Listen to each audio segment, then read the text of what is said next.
Hello and welcome back, ladies and gentlemen. We're still in China, Manila Major qualifiers, and we're here in game number 2 of iG.Vitality facing off against Vici Gaming. Lyrical as well as Blaze will be your commentators for this series, and I'm pretty excited. We saw some craziness in game number 1. What are you hoping to see in game number 2 here? Well, the Axe was a lot of fun. Obviously, that's a 6.87 favorite. I've enjoyed it in pubs quite a bit, and obviously, a lot of people have hated it to an extent. But that's Dota's a give and take. You take the fun for yourself. You take it from your enemies. So Arctica tried. Unfortunately, it just didn't work out the way that they planned it to. It's a zero-sum game for fun. That's what it is. It is. It is.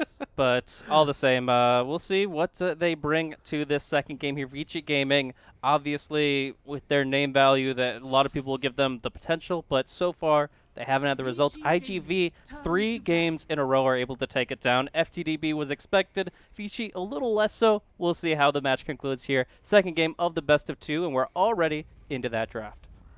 Well, starting it off right, the Doom Tidehunter Earth Spirit into Lich pick that we've been seeing so far now. Starting off with the first phase Tidehunter, I mean, to some extent it makes sense to me. I've seen this hero be able to secure those objectives, even just the threat of a Ravage when you've got a big squad there to back you up. It's really difficult to TP in and try and defend those objectives wherever they happen to be across the map. And do you think that this is too weird? Are we going to start seeing more Tidehunter firsts? I mean, there are a few teams that do prioritize it, mostly teams that have heavier draft influence from the offlaners, because, to be frank, offlane Tide is just really easy to play, because the very worst case scenario is you go jungling.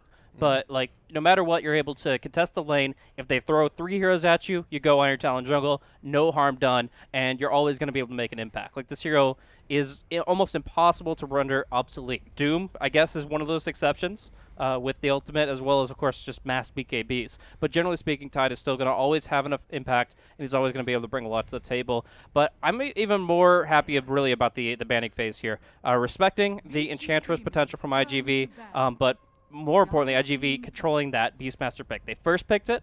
Now that they're second pick, they first ban it. And they make sure that it's never in HYM's hands, because they know that that's Vici Gaming's comfort zones. So now they're going to, flip the script a little bit, show us what they can do with this Tidehunter and Earth Spirit. And, it does bring a lot to the table in terms of magical output. So I hope that they kind of shuffle the deck a little bit and show us what they can do in another capacity. And we're going to also see the Mirana picked up again. This is what they ran in game number 2 of the last series, and I got to say, they played it to great effect in that one, and they ran it then with the Tidehunter as well. This was a pretty freaking strong matchup that they ended up putting out there. It was the Aghanim Scepter upgraded ultimate, or rather not ultimate, but Starstorm from Mirana that just allowed you to continuously spam that out. And, you think about it, the arrow into a leap with a dual Starstorm, you can ostensibly hit somebody 4 times with one of those. 300 magical damage that many times over is nothing to joke around with. And then they ended up going into the Blink, and then it was like double Blink Ravage and Starstorm. It was just terrifying to play against. Absolutely. It definitely is one of those heroes that is coming online in a big way. A lot of teams have been talking about it as she got patched in with that upgrade, and just has a clearer first item to go, because I think in previous patches, the first question for Mirana was, what item does she actually look for? And it's based on kind of what she wants to do for the game. There's no catch-all item that's really good. You go for a Hand of Midas, because you're really good in developing your experience and your mid to late game, and also because my argument is just because there's no 2,000 gold item that you really have to have a Mirana. Like, you can go for casual Yasha, that's pretty sweet. Drums of Endurance, never bad, but like, you never really need one item, you need like 2 or 3 usually. Well, I feel like Axe is now filling that empty spot where it's like, this is a catch-all item that can do a lot of different things. You can fight with it, you can farm with it, and you can actually get tanky, which is something that Mirana rarely gets to say. So this is definitely a way to progress the hero.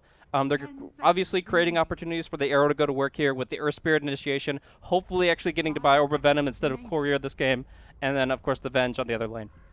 Well, we're going to be seeing how they end up doing. A Razor is a very interesting answer. When I always think about this hero, I always think of the ramp up of damage, but the other part of it that I guess is also pretty important is just that naturally tanky hero that can sometimes punish the single target projectiles that you end up seeing from Venge and I guess Gush from Tidehunter. What else am I missing with this hero? What is he going to do in this draft for Vici Gaming that they want to prioritize him as 4th? The big thing is when you're playing up against a Vengeful Spirit, and I started kind of theory crafting this around the Summit 4 when Venge actually became a very popular carry. She used to go for like just BKB and survivability items, so she could suicide swap in, make you put more damage into her while their carry is getting destroyed. Mm. And usually that was in a metagame of a lot harder carries than glass cannons. Well, I feel like even in a support sense, the logic behind counterpicking that is just to get a carry that doesn't care about positioning as much, that is okay with being thrown in the middle of things as long as he's built properly. So I feel like a really defensive build on Razor is okay with getting vent swapped. Less okay with getting arrowed, but it still isn't the end of the world, because if he's building right, he might be able to survive the other end of it. So I feel like in general, like an ice armored Razor is still very difficult to really pressure to a full extent. The single target spells, like you mentioned, are going to be an issue, and just in general, this hero does go into a death ball style very, very well. I previously quoted the stat that Vici Gaming are generally considered to be more comfortable in a later game situation. This is not one of those games. This is a game where they are going to be looking to fight in the mid-game stage, fight into the Ravage, fight into the Starstorm, and try to come up positive on the other side. They need an early mechanism. They need early durability. Maybe it's just as simple as an SY, but just something to beef themselves up, because they are going to fight it out. This is a brawl. This is going to be a lot of fun. You know, and I always think about the disruptor in that context as somebody who's going to be able to make sure that if somebody does try and TP to defend a tower, you're going to end up fighting 4-on-5 or something else along those lines. That being said, we're now looking at an iG.Vitality draft that has two heroes that are very, very adept at clearing waves. If Mirana does end up going for that Agnum Scepter, with Ember Spirit being there as well. And then Tidehunter, who's not too shabby at it himself. And I'm looking at the iG.Vitality draft. It feels like they have that potential to scale into the late game. And, you know, you talk about the sort of tankability of Razor. I do kind of wonder what happens if he gets hit by like 3 of the Starstorms. Like, is he capable of standing up to that type of damage? Well, that really is the question that Vici Gaming have to ask themselves, and they have to find ways to make sure that Mirana doesn't get to that stage. So whether it's something like Glimpse or maybe the Dragon Tail. I think around level 6, Dragonite CTY can actually start pressuring Fran pretty heavily, because if you're ever in that Dragon Tail range, then you could do is have the Disruptor TP in, go for the Elder Dragon form Dragon Tail, and then you can keep the Disruptor walking past the Mirana, so even if she leaps out, you're able to go ahead and get that glimpse back, and then controller positioning from there. So I feel like the ideal situation is that the X comes out a little bit later, where it's not going to be as big of an impact, and then even if you get the double Starstorm hit, or more likely in a team fight, you're just going to hit them with both waves, then the Razor will still be able to survive through it and keep on trucking. So, yeah, I do think that Vici Gaming lineup has some good potential, but I've been talking a lot today, mostly about this mechanism. Just an item that both teams really need in this situation and in many situations to survive these AoE spell sets. And while it has been make or break for this game, it's just got to be at a decent timing for Vici Gaming if they're going to be able to deal with the Mirana in a efficient manner. Well, here we go, ladies and gentlemen. iG.V facing off against Vici Gaming. Are iG.V going to be able to go 2-0 so far at the start of this group stages? And likewise, are Vici Gaming going to drop down to 0-2? There's a lot on the line for both of these squads, and we'll see who's going to be able to take it at this stage. I'm kind of at the point also right now where I'm wondering where this Earth Spirit is going to end up trying to roll on in and find kills. You look at the lineup of Vici Gaming, it's all incredibly tanky. I mean, do you think that dogfights here might be able to make something happen in mid against this Razor, or rather against the Dragonite? It looks like we're going to end up seeing. Is that a viable kill, or is that Dragon Blood going to be a little bit too difficult to tear him down? Dragon's Blood has been one of those spells that and passives who has been tanked up quite a bit. On top of that, the Stout Shield and the low right-click damage from Mirana. Like, even starting off, she's only at 55 here, and that is just not going to be really that much, even if you get the Rolling Boulder and the Orb of Venom in. You can definitely levy the matchup, make it even easier for the range versus melee to get that CS advantage, but I don't think kills are really going to be on the board for this Earth Spirit. He's probably going to have to be consuming that Tome of Knowledge to get his momentum and to get his levels up. I generally consider Venge more important of a priority for the Tome of Knowledge, but in this case, if you're not finding the ganks, something's got to give. The Earth Spirit needs to find his momentum elsewhere.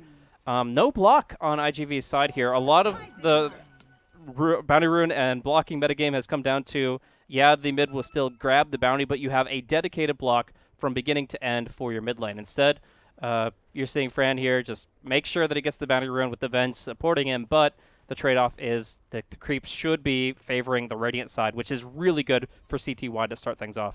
Yeah, it's going to put him in a great position here. And he actually ends up going for the Dragon Blood first, seeing that that is indeed the case. And so getting a nice little 3 regen as well as 3 armor, it's a pretty good way to start your game. HYM as well as Sylar here against In July. If you're able to steal enough damage, is this a kill lane for these two heroes here?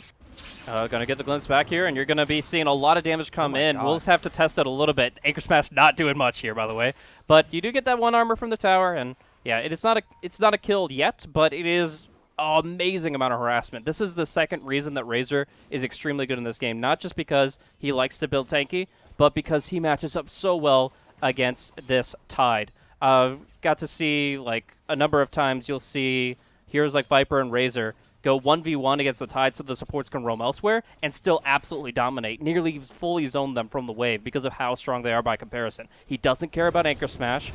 And so actually going to be seeing a triple combo come down on RTK, but Dogfights misses the Rolling Boulder, which might just be the difference maker there. They started with Surge Chains, had the double stun, but Dogfights just whiffs it.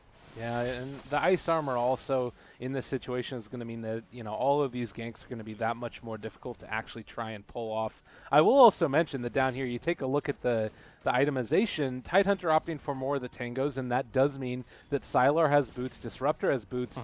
He's going to be struggling. They actually started 3 boots. Like, Yeah. it was RTK was the last man who was like, thinking, what items do I really want to go here? And he decided, based on the fact you're up against an Earth Spirit with that Orb of Venom Rush, yeah, you absolutely need the boots to speed early. And though he isn't able to jungle very well, he is able to actually go and look for experience. So, yeah, I think the boots is a really big deal here, as obviously for the Razor, the movement speed matchup is very important. And the Disruptor, I guess, is going to roam around a little bit more. He can make those glimpse runs that I was talking about, where you essentially secure even a level 1 glimpse by running past your opponent. And this just creates more direct confrontation opportunities for HYM. And you're seeing right now as well that they're going to be trying to do whatever they possibly can to mess with In July's experience over here. They got the pull through, and it looks like In July still should be able to get a decent amount out of this, but he's taken a lot of harassment for his trouble, not opting to take that Thunder Strike. Meanwhile, up in the top lane, this might be a moment for them to make stuff happen, and actually the Invis Rune ends up not being able to do anything as the Sentry Ward had already been deployed. So very on top of it, Vici Gaming realizing that they have to win this one to be in a good position as this goes forward. And doing everything they can to do it. But yeah, as far as mid goes, just farming away. Yeah, but really good farm coming out for CTY in particular. He's not getting really punished at all by the harassment from the Mirana. Between the Breathe Fire, reducing the Mirana's damage, and the Stout Shield, you're seeing pinpricks of auto attacks come out against this DK, and he's able to not only sustain it, but just dominate it. And it's going to be actually the first blood there. They did get the triple combo right this time. So they get their usage of the Searing Chains, the Magic Missile, and the Rolling Boulder all the way through, and they do get a very important kill. That was very well done there, and the chains coming through at the very end as well as that kick. And I'm looking at these lanes right now, and it doesn't really feel like there's a ton of punishment that's going on in the other ones. Is this something where you feel like you need to try and find a kill on the Tide, as he's actually doing backflips in the bottom lane? Not at all. You think that they're comfortable with where this lane is at right here? Extremely, because you look at that mid matchup, and you've got nearly a 10 CS advantage for this Dragonite over the Mirana. With the exception of that first blood, like, they don't have anything going against them in this laning phase. They have a massive CS lead on the DK, who is just completely good showing what this hero can do in terms of just full creep control. He's got the Quelling Blade, he's got the Stout Shield. These 2 items allow DK to do a lot as long as he has the mana pool to also keep his Breathe Fire up. We will see the missile come out. This time RTK, taking too much. Yeah, it's going to be a quick and easy one. Mirana, in the meantime, is skulking down in the bottom lane, was looking to see if she could find an arrow, but there wasn't going to be any luck there, and she is forced to head back towards the mid lane. So the rotation comes over, they find themselves a kill in spite of it, and now back towards the other side. I mean, it's still worth noting, CS and net worth, it's all favor in Vici Gaming right now. Yeah, and I think that the big thing is that experience early on. It would be a lot harder to look at if not for those 2 kills on the Doom, but still by attrition, this Lich is doing so much work in the top lane. Experience per minute, Lich is 3rd. He is in a dual lane, but he's third in experience per minute because of the sacrifice that he's got 2 points in. We're actually seeing, despite having 2 kills, that the Ember Spirit is down at 230, 250 now, and like he's desperate for these kills because otherwise, by default, burning is sapping away his income. Yeah, this really hurts them. And I kind of feel like based upon that too, you're going to end up needing to try and make something happen here. And you can see this rotation that's coming in towards the mid lane. Super as well as Dogfights are going to be looking for a jump onto CTY, but he's so freaking tanky and does have that level 6. They're going to be going for the play now. The Magic Missile does come out. He already got off the Dragon form. The slow is going to be there. Can they actually find it? It doesn't look like it. They actually get the Dragon Tail off. Fran might be in a little bit of trouble. Can they pull her back? No, it's not going to be able to be enough, as we did not see the Disruptor in the area. He was down bottom, but still, they call off the gank. Yeah, but I mean, that's just the defensive response when you see 3 heroes mid is you gotta just, as a high-level player, have the desire to do something about that. This is a global game. TP scrolls are only 50 gold a pop. You want to make those rotations. The great thing about it is with a deathballing setting like this, with this Dragon Knight, you can just follow it up with a full 4-man rotation and go hard onto the tower. Well, but they're here as well. They do not have Ravage, actually, so in July, he's posturing like he wants to make a play, but I'm not sure if he's quite in a position to do so. They're still taking the top tower at this point in time, so is pressuring out this lane and maybe just trying to keep them all eyes here towards the mid lane while he's able to do that. Yep, so in the meantime, the Disruptor gets a lot of solo experience, which is very good. Level 6 is a very critical thing for the Disruptor, and sometimes you'll look for maybe Toma Knowledge to put him over the edge here, but he doesn't have to even worry about it because way before then he's going to have his ultimate online. However, there is something waiting in the wings. They want the Razor, but they will take the Disruptor if they have to. Yeah, that's a jump forward. Quick and easy one. Should be a kill. They actually throw the stone out the other direction, so not going to quite find onto Sylar, but already sapping the damage. They do need to disengage with this from this point in time. Up in the top lane, it's still going to be Doom looking for something, but with no level 6 on him either, this is not going to be a kill. He can only really contest away at the Ember. Yep. So looking just overall at the current state of the game, 3 kills is what iG.V leads in, and yet, as you mentioned, gold and experience going back the other way. It's just, it really comes down to the fact that CTY is outlaning Fran along with this Lich pick, giving them this early laning dominance. But I feel like still Vici have to start looking to transition that into something more. They weren't able to really break this tier 1, not even half the HP. That arrow, is that actually going to connect? That's kind of something that I was curious about. It was a very interesting pause. I mean, at the worst case, CTY just pops the Invis rune, and there is absolutely no form of detection, so this will not mean anything but a little bit of magical damage. So a little awkward pause, but there's definitely plenty of time to pop Invis, and there's no reason not to, honestly. So he'll try to juke the arrow, he will pop Invis, and it should, at worst, be a little bit of damage on the back end. Well, we'll see if it does end up coming out there. iG.Vitality, they don't actually hit the Invis. They have the follow-up stun available. They're going to end up connecting it there. The rolling boulder forward. Now they're going to be able to connect as well with that Thunderstrike. Oh, God, dogfights. Oh, that was somewhat questionable. Well, I mean, it's just CTY kind of playing the puppeteer here, pulling the strings and saying, okay, you want to go hard on me? Go be my guest. You don't have the damage to burst me down in a single arrow, and as such, we turn it, burn it, take the tier 1, which is really the overall objective. It's not a single Earth Spirit kill. They don't care about this kill score. They care about the tower and the structural damage that they can deal to iG.V in this first 20-minute phase. Top lane, they've brought back in a couple of these spirits, and this might end up being a quick and easy one. ROTK tanky enough to be able to survive through this, and unfortunately, Earth and Ember are not going to be enough to kill off the Doom, as they've rotated in several more now. Dragon Knight also up in that top lane. They've been pretty fast and loose with their TPs.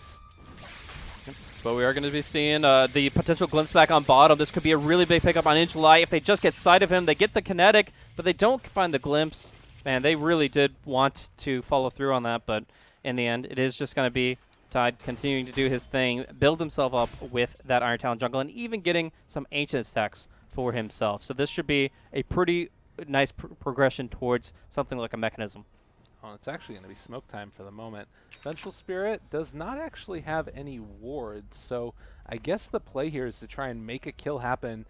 We do have Ravage up on Tidehunter. There's 2 heroes in the area. If they could find something here, this would be a really huge moment for them. And Super Fran in the area, vision-wise. Oh no, they miss it. Okay. That's really unfortunate. Now they're actually going to glimpse back Super. They actually hit the arrow onto Sylar. This might be enough, but Super is barely going to be able to start. I think the Thunderstrike does kill her off there, and unfortunately they don't want to pack Ravage. This is actually all gone wrong. Oh, wow. That was a bit of a misplay.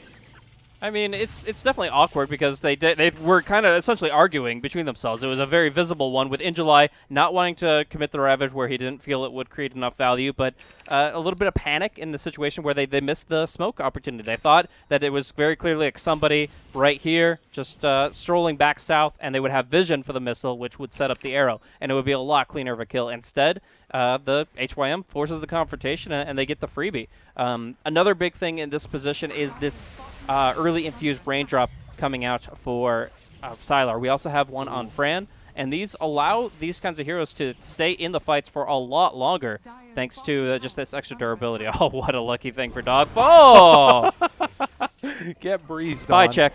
Get your flamethrower here. That's pretty good, but bottom lane there, thinking about doing a little something. He did glimpsed back towards the other side. The arrow ends up hitting onto HYM, and quick and easy comes the kill as they end up being able to find it. Nicely done there. The Disruptor will still be picking up the tome here. Lich certainly has plenty of experience to boast for himself. Doesn't need any books for his knowledge. And it looks like Earth Spirit will be the one to pick up his own. Yeah, we will see level 6 come out all of a sudden for dogfights. See, he gets to learning, and he's got that ulti online. Looking for a little bit more now. This is the thing that we're talking about. I mean, you got in July here on this Tidehunter, ready to Ravage if anybody happens to TP in. And so if you're Vici, you're just sort of forced to trade off the tower in the top lane. The Dragon Knight Blink Dagger, though, this is something that I'm pretty interested in. For a team that's already lacking some damage, do you think that he really has to go into that next? As it looks like we might be having an engagement here? Really? I'm sure. I think that they're because considering the death ball style, considering the timer that they're on overall in this game, I think BKB will be the next item. But we do see right now the Doom coming out. Do they have the detection to stay on top of Injuly? An arrow against the Doom, and Injuly just walks away. Oh man, that really hurts. And honestly, if this Doom ends up wearing off and he's still alive, the turnaround from Ravage could be immense. They might be looking for it now. They've already been able to get the Magnetize off, reapplying it now onto 3. Also Sylar being controlled for the moment. The arrow is not quite going to hit, but they do get the magic missile. Oh wow, Earth Spirit already killed off the Lich, and now they reapply the Magnetize again. That's the 3rd time. ROTK is dropping very low. They're not going to be able to get another one, unfortunately, but might be able to find the stun. Trying to dodge it, nice blink away. But, oh, that was, ugh. That was a Vici Gaming initiation with Doom, without Ravage involved, and they lost too. We need wards. We need wards. It's not even on my chat wheel because I'm the support, but that's not important right now. Where's the sentries? Like, you can't just let them get away with that. The Moonlight Shadow being the insurmountable get-out-of-jail-free card, like, come on, Vici. That is such a big loss. Now you see 2 sentries and 2 dust on burning, but where was it 60 seconds ago? Oh, and an arrow on RTK. Yuno's going to be controlled. That's going to be the Static Storm, but already dead. They do manage to kill off that Vengeful Spirit, and now looking for a little bit of a retreat. It looks like they're going to be able to escape, possibly. It does look like Injuly might need to pop that Ravage. He does end up turning it around, but that might just need to be an escape one. And I think that now IGV needs to get out of here. The blink forward, Dragon Tail onto dogfights, and he's down too. So what did look like a pretty terrible situation ends up turning around. Somehow they win the fight without Doom, and then the Ravage gets popped onto them. So what a world. I don't know what's going on anymore. But yeah, I mean, that is going to be like probably like the Ravage that should never have been. Like, he's been holding on to it so long too. Like, he's like, oh, I don't want to use it on these 2 heroes. I don't want to use it in this situation. No. Let's hold it. And then he's going to go down. He thinks it might save his life. And we see a little bit of selfishness coming out from Injuly. But he gets fired down, and as such, Vici Gaming come back swinging. Nice little bit of kill trading going on, and that Chain Frost actually got really lucky bouncing back. If anybody in Twitch chat, if anybody watching would have fired that Chain Frost, it would have bounced back to the creep wave. They're like 5 or 6. But no, for burning and for burning alone, Ice Frog smiles.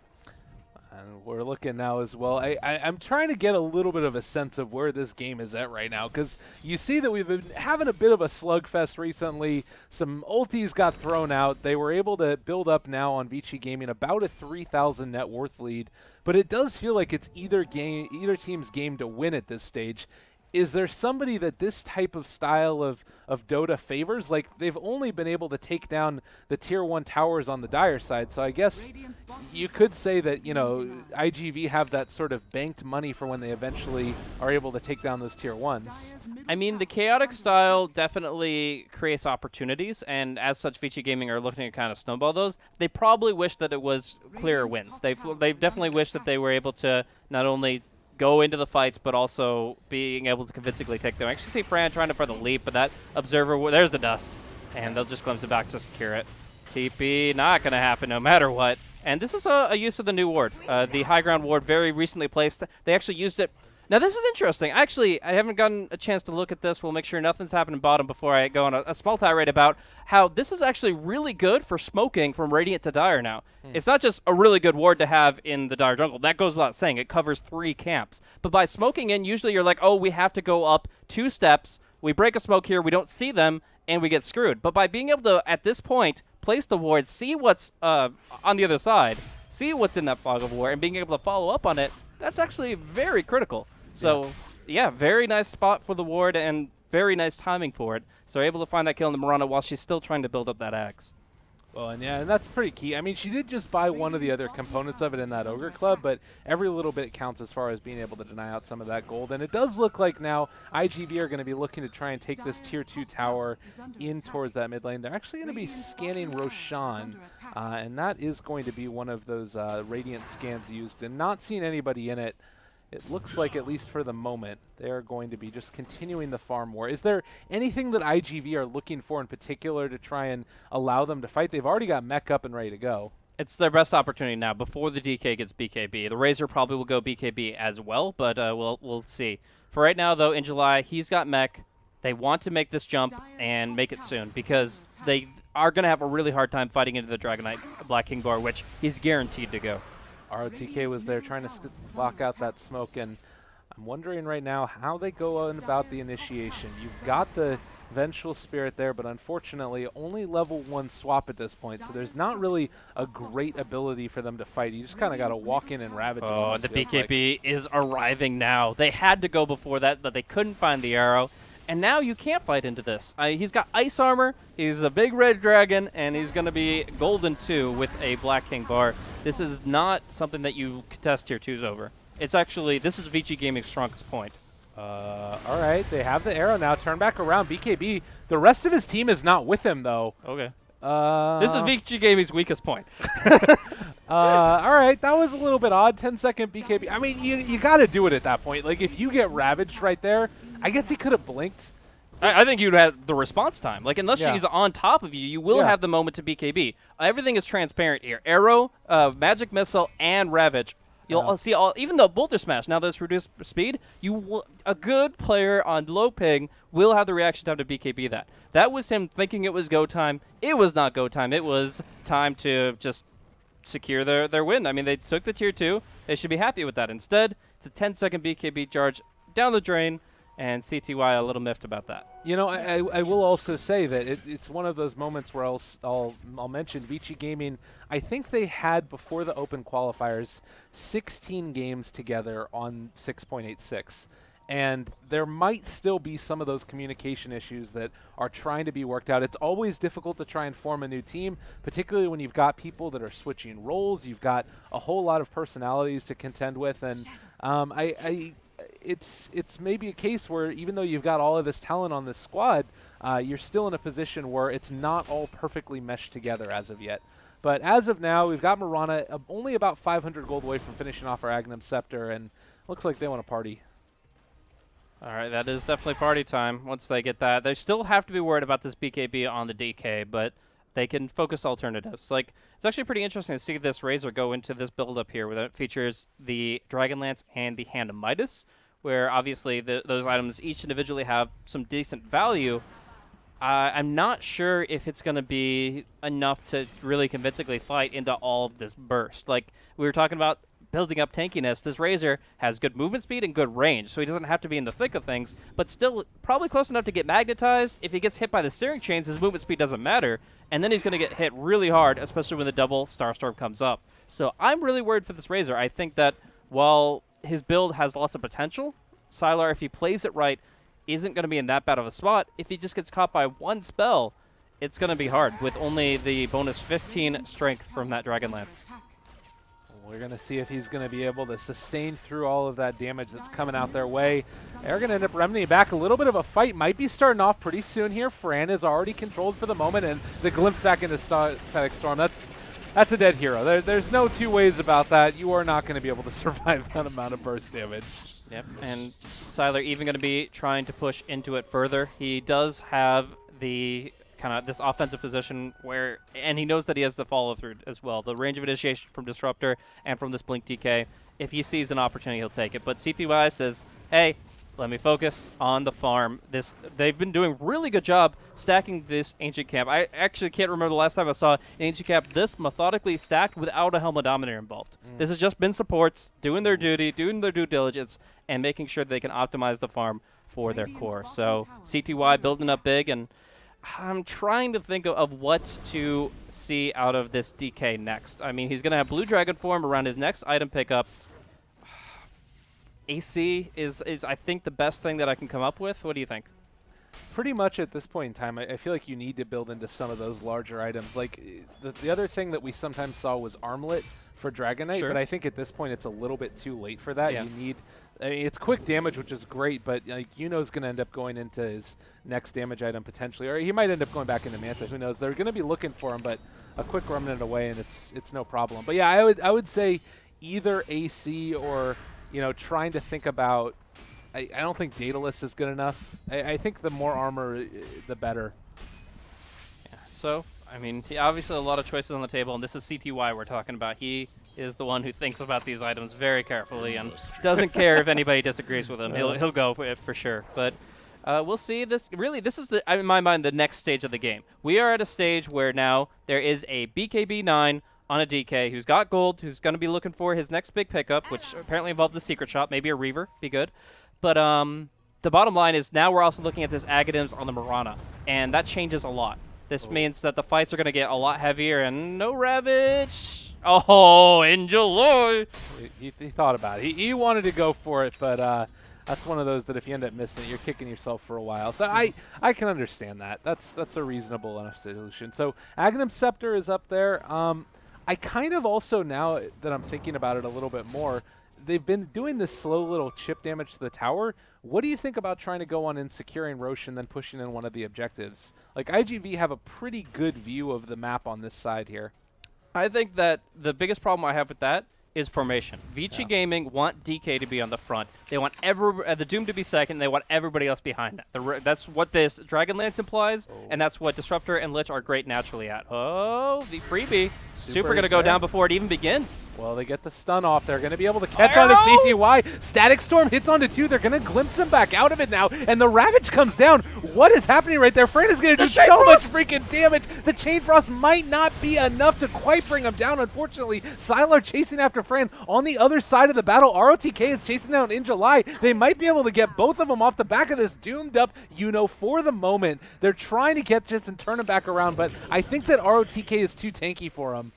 Oh my goodness. Oh, perfect control from IGV, able to get the arrow and lock down the DK so hard. They perfectly stagger their abilities, and despite his really tanky exterior, are able to finish him off without even a millisecond where he could have popped the BKB to try to turn that around. Instead, he gets obliterated, and what seemed to be a freebie for the Veg turns into a lot loftier of an engagement. Now, there's still good damage from the Lich, the Razor, even the Doom to make up for a little bit. They do get the pick-off they really wanted in that Mirana, but they definitely need to make sure that they are making the use of each timing window where they have this BKB up. And while they don't exhaust the charge, they also don't take a fight convincingly. And now you see right up here as well, CTY starting to build into that AC finally. I will say, the ROTK pickup of the Shadow Blade, I really like the Blade Mail. I feel like it's really good against all of the heroes pretty much on the side of IGV. But the Shadow Blade doesn't really help that much for being able to take high ground unless they take a fight outside of the base. Please correct me if I'm wrong in that. But I'm kind of wondering if you might be regretting that item choice later. Unless he was actually going all in for the AC and the DK was not, which obviously we see is the opposite, there's not actually a great high ground item for the Doom. I mean, he could go for Vladimir's offering. That'll help his team as a whole, but it's not really a game changer. What is the potential for RTK to just straight up pick off a hero. Get in, Doom a Tide right before he's about to go in and Ravage, Doom Avenge right before she defensively swaps, anything that you really find as an opportunity, you can definitely change the game. The easiest way to break high ground is an unfair fight, 5v4. So I think RTK is just really looking for that opportunity. He might find it here on In July. Oh, they're looking. There's going to be the jump forward and going to try and block off his way too. There's nowhere to go, but yet again, we're running into a problem. There's not a whole lot of dust there. They're not going to be able to reveal any of these heroes, and Super just walks away. They're doomed up. They're looking for anything at all, but I am a little bit concerned about them now. You've got CTY who's stuck over there to the side, and Sylar now controlled is going to get the magic missile coming out. Purge there. What are you doing there, Sylar? Oh my God, they've got Ravage now up, and Blink is going to be available in 8 seconds. They're going to try and TP away on HYM. Does he end up popping it for this? No. Oh my God, the Boulder Smash comes out just a second too late. 6.87, thank you. But yeah, it's going to be free Roshan for IGV. Sylar just hard pushing that tier 2 tower. Does have the Aghanim's Eye of the Storm, so explains what he was doing there. He was trying to get an objective, but in the meantime, IGV took, again, the advantage of the night, or at least the moonlight, and that's going to be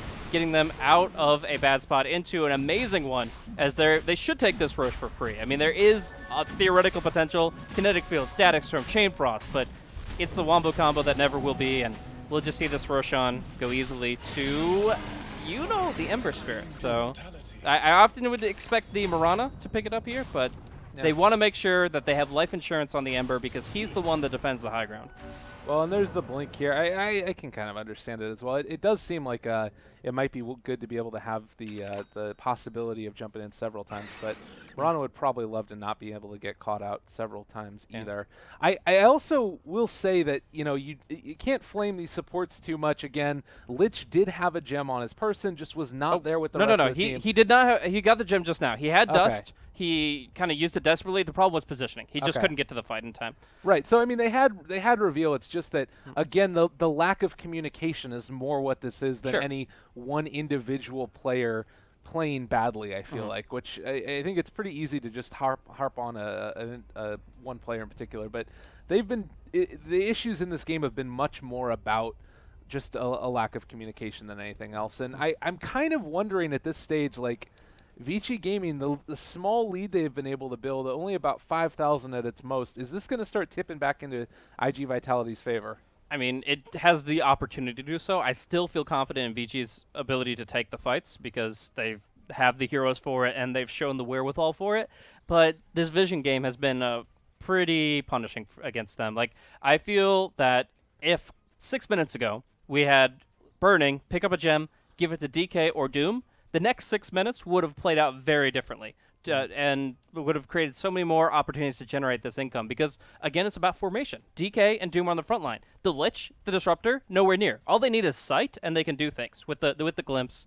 And it's just, or just even having the Ice Armor up, like that's contributing significantly. Dragon Knight with BKB up, Dragon's Blood, and Ice Armor is unkillable until that BKB is over. Just straight up, this team can do nothing but swap him under tier 4 towers or fountain in order to try to actually kill this DK off. So what the problem is not that the DK is scared. It's not the problem that DK can't stick to his target. It's that he can't see the damn target, so he needs that gem, and that's the biggest issue they've had. So I wouldn't say, I would definitely agree with you, communication and coordination, but I also think just eyes on the prize. Get the division, get the kills. I mean, this would be a dead Tidehunter. This would be at least one tier 2 tower. Yeah. And obviously the Roche going the other way as well. Well, when you start to think about the whole context of this game, you had earlier on, that fight near the small camp in the Radiant jungle where they were able to catch the Tidehunter, get the Doom off onto him at the start.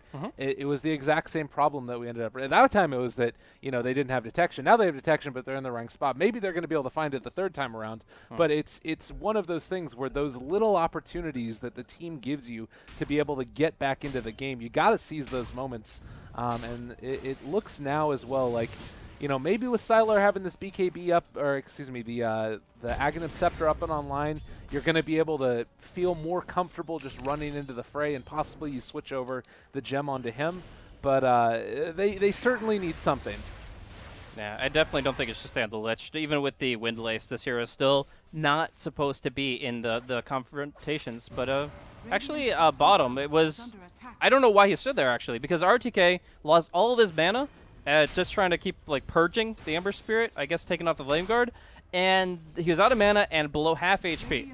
So, oh, nice jump top here. Fran does get caught. No Moonlight Shadow for you, friend. Static Storm will have the last word. But all the same, I will say that that was definitely a mistake for RTK to stick around for as long as he did, and they end up, even though they just picked off the Mirana, I'm not sure they take an objective off of that because they're still afraid of everything else iG.V have to offer. And now maybe a play as well, moving in towards the mid lane. Mirana's going to be back up in 30, but you've already got a lot of potential for Yuno to just kind of throw his body at the team of VG Gaming with that Aegis online. But I don't know. I'm really wondering now with a Lincoln Sphere up, how do you kill this guy? CTY trying to find a get the chains as he's going to remnant away and stealing his creeps and just going to end up trying to hightail it out of there. It's tough. I mean, you're not going to be seeing a single target item on the Dragonite anytime soon, so he's not going to have the easy blink jump. Static Storm is still very, very valuable against Ember Spirit, though, and Lincoln Sphere will not in any way solve that other than to potentially negate Glimpse. So I do think that Static Storm is the play, and then also if doesn't have the reaction time, from Invis, you can go for the Satyr Purge into the Doom. Oh, here we go, though. They're going to be able to get a stun onto several. Doom onto In July. They've still got vision of him. Chain Frost beginning to bounce. Oh, that's going to be a pretty nice one, though. Able to take it away from the rest of his team. Super is still alive here. Able to swap out his buddy, and it looks like he's going to end up dying. They get the arrow onto CTY, though, and on the other side, the Static Storm is already down. It's not actually hitting onto that many people at all. If you look on the other side of the fight, Ravage has finally been popped, and CTY with the BKB pop is not going to be able to survive this. I don't think one last right click comes in for, for the kill. HYM trying to TP away, but the arrow through the Glimmer Cape. They don't even care. They know that he's around here somewhere and finally are going to catch him. They only lose the Venge after the Doom got committed onto the Tide, and Vici Gaming lose 3. Disastrous fight for Vici Gaming, and you just see how hard they had to commit for the Vengeful Spirit. Guess what? She was invisible half the time. They got a couple of really good spells on her, but surprisingly tanky, this Venge, actually, and is able to survive through it all. Siler goes for a quick little play here and is able to disengage before the Searing Chains come back, so does get the deny. Pretty cheeky performance from him, but going back to the fight, much more importantly is they had to dive Avenge. They should have that kill so easily, and yet they were in this kind of daisy chain that essentially aligns them up for an arrow. Somebody's going to eat an arrow in those kinds of formations, in those situations, and it's a disastrous fight for each game. And they not only lose those heroes, but they lose the Gem of True Sight, which brings us back to the vision problem. It really does feel like now at this point in time, any play, I mean, obviously as you're pushing into the towers, it's less important the vision that's going to be coming out. But actually, speaking of, we are going to get seeing the Shadow Blade out here. Doom is not up for another 20 seconds, though, and In July going to be controlled for the moment. Static Storm is down. They actually hit the arrow onto ROTK, so he's caught over. They're not going to be able to find it, and now you jump on in. Mirana drops down a cool 300 damage onto everybody. They've got the Veil out there. CTY is forced to pop his BKB, and just all over the place. Ugh, God, iG.V, they are on another level right now. Yeah, they absolutely are. I even catch Burning. If this is a kill, this is going to be Rax. A triple kill for Fran out of nowhere. They don't even lose In July, who got caught in so much. Oh, this is an absolute disaster for Vici Gaming. High ground handed to iG.V on a silver platter. And this could be In July doing the backstroke in the foul. It's good stuff, you know. You want to be able to see that out of these guys. the leap blink back. Jeez. I mean, I think that they were trying to get the little star storm on the side. I don't know what the cast point is on that one, but No, it's just for the attack speed, but it's just so cheeky. It's like so annoying to play up against. But they're cool and calm and collected. They see the tomb back up. They see the H6 buyer. They say we're not going to push it, even though that's a huge Rax opportunity. It's just still iG.V doing massive work. They've got Lincolns on both their cores now, so suddenly DK is running out of options for initiation. Did get the gem back. Burning's gem is now on a hero that can do something with it, but his BKB charges have been wearing down rapidly. 6 seconds remaining for CTY's Black King Bar, and that is actually a really big deal in this game. I see an HYM going in with the Glimmer Cape, trying to get down these wards. I mean, again, I'm looking at this situation here, and they're actually going to be able to find out, for a second, the Ember Spirit. They're going to Remnant forward. Gush is down. My God, he is just so freaking dead. I'm really concerned at this point that Vici Gaming look to be imploding. There's been communication errors throughout the course of this game, and how do they get back into this? Like, is it just take a deep breath and try and, Shadow Blade in for a Doom onto Tide and finally finish them off? It feels like there's been options. They just haven't fully converted. It really just, the Moonlight Shadow plays is something that I don't think Vici Gaming have had to play around much recently, even though they were the ones to go through the open qualifiers. They have more 6.87 competitive experience than any other team in this tournament, bar maybe Newbie Young. It's just, right now, Vici, they are struggling with this one simple aspect that, generally speaking, isn't such a high impact, such a big deal in competitive Dota. Invis is usually like a way to move around the map, is a way to get in position for a play and surprise attack, like Bounty Hunter and Riki do. But to actually fight and be able to play Invis, that is something that, in this case, is inexcusable. It's just simply they haven't played around it enough, and they are not being diligent enough in their efforts to try to keep their targets in their sights, and they've missed so many opportunities. Like, if we go back and revert all the things that I'm talking about in terms of detection, this game is extremely favorable for Vici Gaming. They would be dramatically favored in both graphs, and they obviously would have much more done in terms of towers. They probably would have not only both tier 2s down, but have 1 or 2 of their own. And instead, it's quite the opposite. This is iG.V being able to not only luck out in terms of Vici Gaming's failure to control the vision game, but also just I mean, that swap. I really got to go back to that one. That's really team play. That's team play at its finest, because you're able to initiate, you're able to play it back. All these things are enabling iG.V to start steamrolling, and if they open up day 1 with 4 consecutive wins, they are almost guaranteed top 2. I mean, they are guaranteed top 2, right? They have to be. I'm pretty sure it's close to that at the very least. They've been doing an immaculate job, and it's 5 teams per, so it might not be. It would be a tiebreaker at the very least. Right, and so one thing that I'll also point out here, this iG.V squad, when I talked about them previously, I talked about them as sort of a ragtag bunch. There were some talks that, when joined the team, the squad was kind of in tatters. He brought his own team in to fill it out, people that he had played with before. But since that time, they've been playing together, and they've been together since early March, whereas you compare the Vici Gaming squad, they had to come in at the end of the March. So that extra bit of time to play together, and plus the extra games that they've played in all of the H-Cups, whereas Vici Gaming's been a little bit more on the aloof side.